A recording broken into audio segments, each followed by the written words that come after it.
Hi mga lalabs! For today's video, ayan, itutor ko kayo sa ating kabukiran. Ayan, kung saan natin nakuha ang ating mga pangarap. Charot! Pangarap talaga. Kung saan meron tayong maliit na achievement. Ayan, nakakatuwa. Lalo na kung nandyan yung pamilya mo, na tumutulong sa'yo, na lalo pang gumagabay sa'yo. Thankful talaga ako.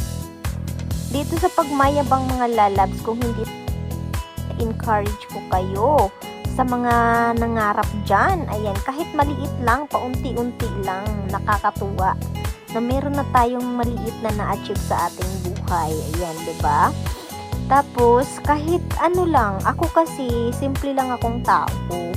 Gusto ko lang naman na may makita ako in the future, diba? So, ako napaka-thankful ko. Ayan yung kapatid ko ng paa niya, pinapakita na. Diba? And, ayun, si Papa dyan naglilinis at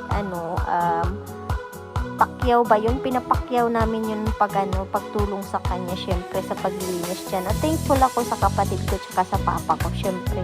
Maraming salamat. Kung hindi dahil sa kanilang pagmamanage dyan, hindi yan malinis agad-agad. Ayan, pagbili ko niyan, nilinis agad nila. Ayan, ito na, ang bilis, diba? Ayan, may tanim na nila.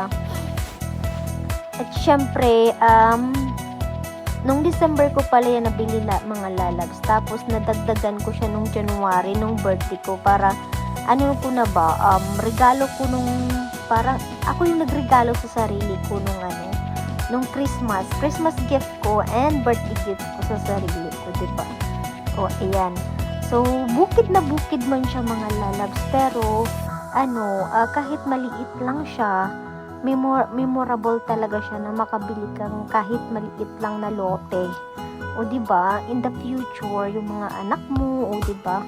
Kahit nasa city na tayo, or kung saan man tayong mga lupalop ngayon, hindi pa rin nating makalimutan ang ating pinanggalingan. Ito na siya ngayon mga lalabs. Ayan, mga 2 weeks na lang, maaani na yata to siya.